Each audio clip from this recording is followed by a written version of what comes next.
My name is Heather Hurt. I am here with the NRW, where nerds rule the world, and I am with Greg Lockard, a editor and Hey, writer. How are you today, sir? I'm doing well. How are you? Good. Are you excited about your book? Trick Pony came out on February 28th. How is that going so far? Yeah, it's been a fun week. Luckily people seem to be reacting really well to it, and we're getting some love on Twitter and Instagram, and All the everyone. grams. That's fun for everyone, right? Absolutely, absolutely. And this is your second. Technically, you are a GLAAD Award winner with your first novel with Nominee. nominee. Okay, I'm Yeah, yeah, sorry. yeah. That's okay. Someday. When you get that GLAAD at the beginning of your title, it's all right. Like you're doing good with the queer community in general. Yeah, Um, yeah, yeah. Thank so you. so tell us how you came into Trick Pony. It's pretty different than your first graphic novel. More Mhm. more southern, to be quite fair. Yeah, yeah, yeah, yeah. Yeah, like um it's definitely similar to my first one in that like it's a like Leva Strasza was like a sort of a love letter to like a different time period and a different a different culture, and old movies. Like I beyond comics, I'm just like a big I just like sitting and watching old movies. So Leva Strasza and also Trick Pony were influenced just by like a um different frame of reference. So yeah, this was like a love letter to westerns, but also trying to um, reclaim aspects that, like for me, were specifically like macho and possibly homophobic and lots of things. And like the Brokeback Mountain is everyone's reference point, but like that's pretty traumatic of a story and a heartbreaking story. So this was sort of uh, attempt to be more optimistic and attempt to give like queer people a space within that world that is just free of like that trauma. So it's definitely like it's an idealized like American Southwest, so it's purposely vague in time period and specific location, but it has a bit of a fantasy aspect to it too.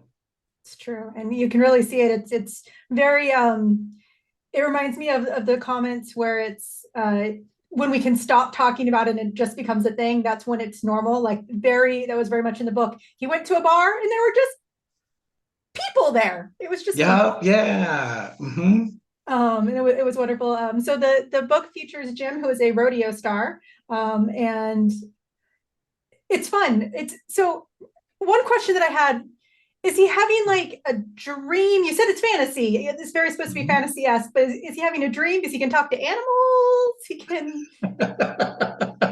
Yeah, yeah, no, I love that interpretation. You're not the only person that has said that to me. Like I don't want to like prescribe like a reading to people, you know what I mean? Like I'm Fair. very hesitant. Like I want it to be, if you enjoyed it, or disliked it, like I just want it to be what it is for you. For me, it was all very real. Mhm. So like he's talking to Emmylou, the horse, the entire time. But, sort of like anyone talks to their pets and they're like, or at least maybe I do because I live alone. But you know what I mean? Like that. So that was just sort of like a story like element that I just really liked. Right. If she had started talking back in maybe in the Disney version, she'll Okay. get a song or something. But no, for me, I like the playing with, the reality, like it's like an acid western in that, like where it's a heightened reality and it's yeah, that's maybe the Wizard of Oz of it all, is like these creatures and monsters that he encounters, without spoiling too much, is like the friends or enemies that he meets along the way on the road trip. So I like to think of it as real. Okay. All right. um But like, yeah, so that like that being like that, the blurring the line between like reality and fantasy was kind of fun, the fun part of this for sure. Absolutely. It's one of the great things about comic book as a medium. We can do Yeah, that. yeah, It's yeah. a wonderful thing. And that I totally had a question and it completely blanked the moment you said how this works every time. There's a lot of beautiful colors in this book. And so is that cinematic look, we had some great like landscapes. He would often stop and just look out. Trying not to give away too much, but there are just beautiful, brightly colored landscapes. Was that all based off of that cinematic opinion? Yeah, I think it was. I mean, when I met Anna David, who's the co-creator and the artist, um, it was something, she gravitated to immediately because we were talking a lot about,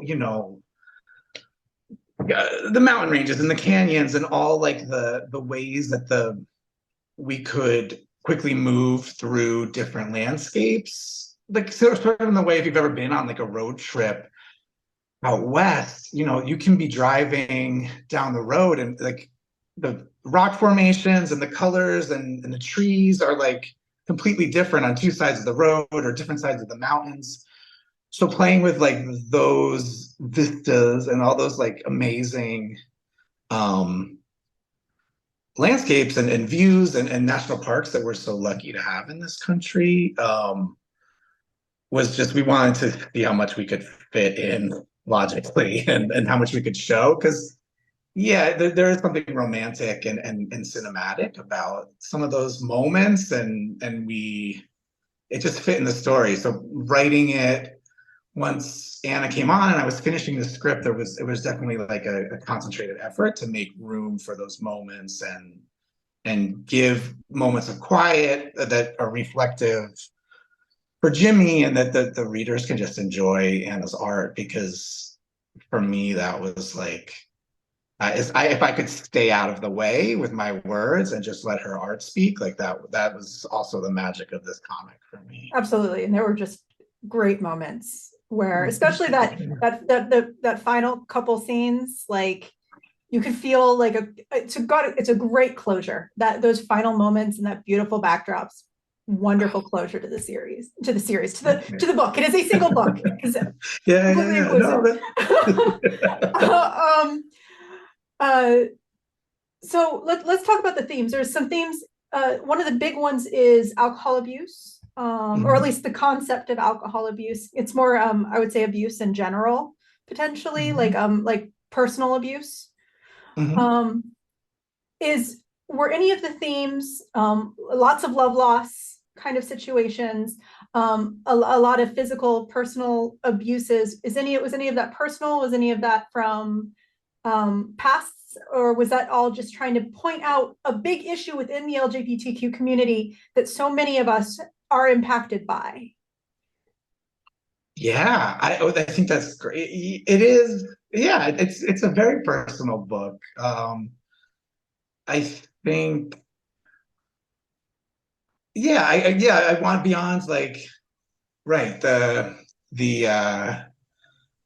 uh all those things. Jimmy's self-medication, Jimmy's maybe avoidance of things or running right into fear of commitment with beloved or sex partners or all that stuff. Yeah, I think that's something, yeah, that is all personal to me and that is, I think, kind of universal, right, amongst like the LGBTQ family too. So yeah, I don't want to like I don't want too much of the story to be none of it's autobiographical, in that, but Fair there statement, totally. yeah, but like it is deeply personal, like because a lot of self-reflection went into writing this. A lot of it, the script was written during the pandemic and lockdowns and so yeah, I hope, and I think that emotion is like comes through. You've talked about it a little bit, and other people have said that to me that I don't think when I was writing it, I realized how personal it was. I was just trying to write the hell out of this idea that I've had for so long. Oh, that's Yeah, so great. that's the thing is like I think it was such a long gestating idea that I can't like it's hard for me to like step back yet and like see what's me or what's like yeah, I'm babbling. No, no, no, that's But that's maybe part of because I'm going to like I don't know yet, but I can see elements for sure. absolutely. And Um it's once again, it's I'm also part of the LGBTQ community, and it's why my producer gave it to me. Can you tell that I was kind of typecast into this role? Well, that's good. I get typecast a lot, so I appreciate your sacrifice. um, but it's one of those where it really did resonate. We all have our friends in the community that have been impacted by many of the aspects that Jimmy was feeling, that he was going through. And it was a very beautiful representation of it. And I was just curious if there was a little bit more to it. So Yeah, well, definitely. I mean, yeah, there's some of the stuff that wasn't wrote, like it's some of there's a lot of me in there. I'll say that. oh, that's wonderful. Uh, It was beautiful. Once again, it was a beautiful depiction of it, Thank you. whether it was on purpose or not. So Thank you. That's good. Yeah. No, it's all real feelings and real monsters, right? mhm, That's where the monsters being real maybe is. I wanted those representations to, absolutely. It yeah, was be there. very well done. Um, Tell me a bit about what went through your mind. You were saying that it was mostly during the pandemic. Tell me your Mhm. process. Like where did this all start from? Where did the first idea first come from? Was it just movies, or was it magic that just popped into your brain? I wish.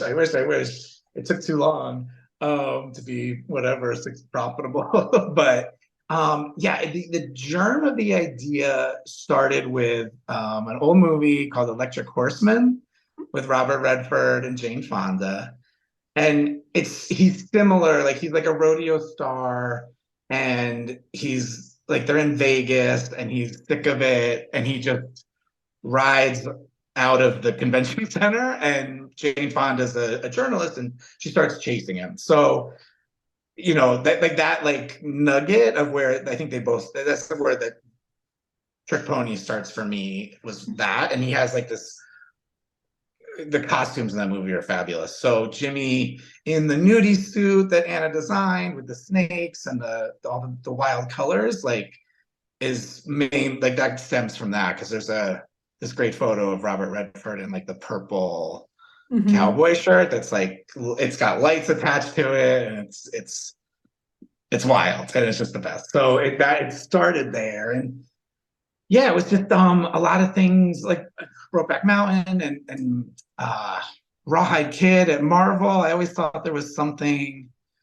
that making Rawhide Kid gay and like that for shock value was always sort of like a weird Mhm. thing that I never loved. But I think a lot of people, you know, there is so much homoeroticism for everyone, regardless of gender. And there's just eroticism in Cowboys and the way uh, and everything. So I wanted to capture some of that, I think. And, we see it elsewhere, like Orville Peck and all that stuff is really cool. So I think there is like a movement Mhm. towards, and like different people too in films and stuff. Like I think in TV shows, like there's a lot of really cool characters and there's a lot of cool explorations of those tropes in pop culture right now. So that's where it all started from that. And then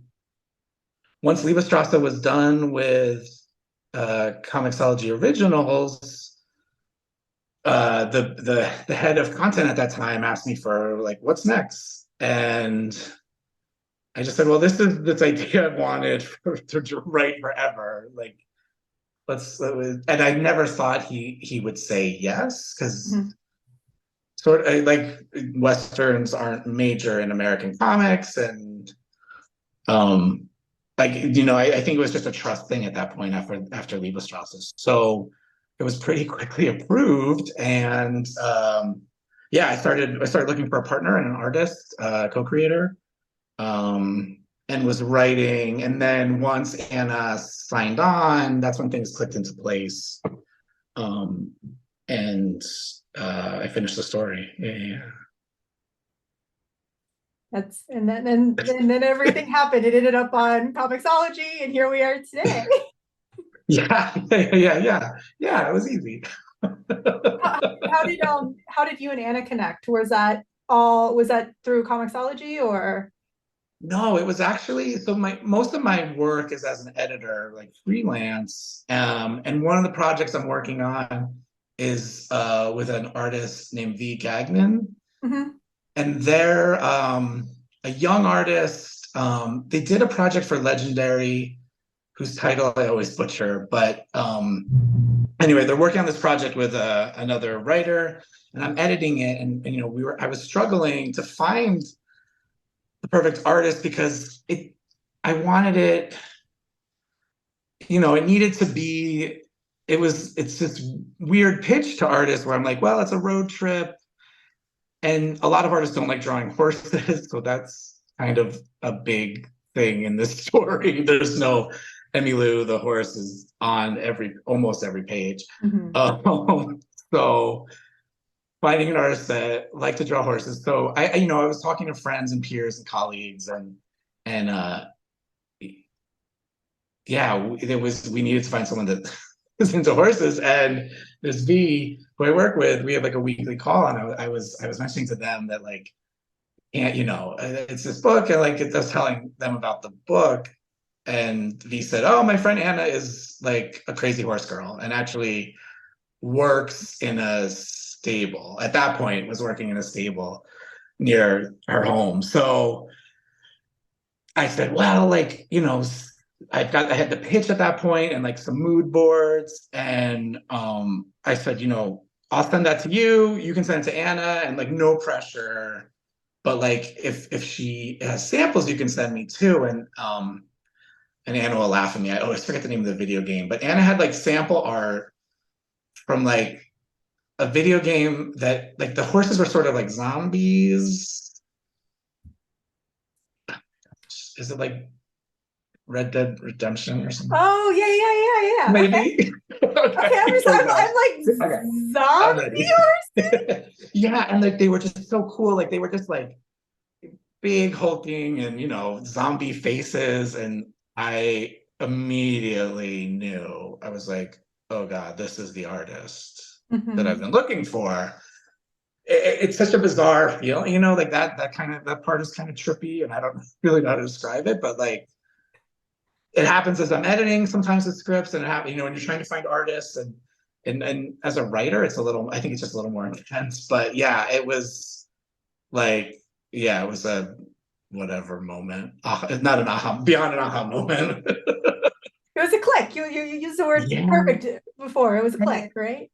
Yeah, and it changed the story too in my mind, because at that point, little to no script had been written, and I think it was like a sadder story. I think in like, before I really got into it, and before Anna's art has got like a video game influence, but a manga influence, and like a classic animation influence too, and it clicked, but it also like unlocked so much more potential for me. And I think in my heart, like pushed the story in a direction it might not have gone with, maybe an artist that is more rendered or inky, or, I think it saved it from being kind of another sad boy story that I tend towards, or I gravitate towards. So that was really cool. And it just opened up all these different possibilities.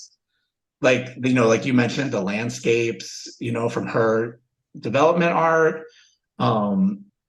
She really clicked with the fashion. I mean, we got him out of the fancy suit because that also would have been terrible to draw on every page. But, we got him into like plain clothes for the ride home.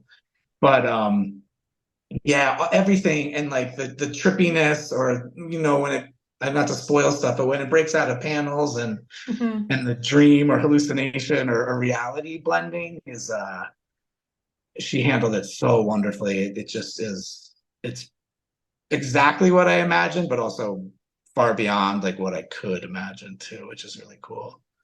The series, to go off with that, the series, it was almost segmented, like there were like pieces of it.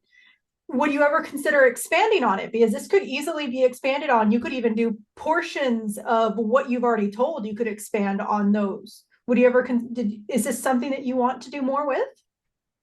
Yes, I think so. It's funny. Like there is one character in the beginning. I don't want to jinx it, so I won't say whom, but there's one character both Anna and I fell in love with, and we don't think you spend enough time with. And I think that character has a story that would be interesting to, and we are, or that can be developed beyond. So I think there's like maybe not a sequel, but a spinoff Okay. I that think I know. maybe fills in that character and still connects back to Jimmy Mhm. and them in the rodeo, whatever this rodeo clique is of showbiz, the showbiz rodeo clique. So yeah, there's definitely we're gonna work on that, see if we can get that published or approved. We'll see. And then yeah, I don't know. I love Jimmy. Jimmy lives now in my head, so it is tempting to explore that. So yeah, I'm open. There were definitely working. Like I would hate to do something that um didn't add to the story and didn't feel good because it was, and you said it so beautiful, like the ending and that closure Mhm. is so sacred to me that I am very hesitant to go back because we stuck the landing once and I Okay. That's fair. I don't want to ruin it for anyone, but I'm open to it, and I do think hopefully there's at least one more story in this world. But I would like to do more of Jimmy because it flashes back, right? I think, Mhm. and we montage through like a lot of his stories. So yeah, I think there's room. I think younger Jimmy would be fun to explore that rodeo world, and yeah, it would be nice to check in with Jimmy later and see what I he's hope up to. I hope he goes back to the thing that in the middle. I think that that person deserves some more appreciation. Oh Saying, yeah. I'm just saying. I'm not going to get into it. I'm just saying. Someone deserves to be That's happy. good. Everyone That's good. deserves to be happy. But I think I also know if I think I'm also reading your cues on who you would like to tell another story for because they are very intriguing from the very beginning. I'm okay. Okay. All right. Yeah. Yeah, because I think and I think also, like, beyond the homophobia in these Mhm. Western tales, like I think there's a lot of misogyny in general. And I think the cool roles and characters for women in these stories are slim too. So yeah, I would like to go back to that character. Especially Girl, with Anna, you know what I mean? yeah. Especially when you've got a co-creator that literally rides horses and is around that culture that can there's so much more we can pull together that I think can keep it fictional, but still like really personal, I think, which you react to too in the story. Like it's coming through. So I would just want to make sure it stays really personal. But yeah, we'll see. Yeah, we'll see. That's great. I'm really glad you reacted to those characters because that's a huge relief. Absolutely, definitely. One of the great avenues to the viewers out there, please read more queer comics. There's incredible books out there, and they're giving room and space to let us see who we want to be and who we are, and see ourselves broken as well. This is a great story of it, and it was absolutely beautiful. Um, So tell everyone where they can find you on all of the socials so that we can get some more talk about Trick Pony. Thank you. Yeah, I'm Greg Lockard on Twitter, and I am Pink Pop Prescription on Instagram, and it's with an RX because I thought it was a funny old AOL screen name. Oh, when I thought I was cool in high school. So in the beginning of Instagram, I wasn't taking it seriously, and then by the time I needed to change it to Greg Lockard had already been taken. So it's okay. It's Pink Pop Rocks. A lot of my friends, it's funny, back in high school and college for me, when we used to refer to each other by our screen names, it just harkens back to that. So Pink Pop RX. Yeah. Really feeling old with that one. Really feeling old right there. And of course, we'll have all of Greg's information down below. Definitely check out Trick Pony, which is available on Comixology right meow. Thank you so much, Greg. I am Heather. You can find us at the NRW on Twitter and at Nerds Rule the World, where comics still own Instagram. And we thank you guys, and thank you, and we will see y'all later. Thank you.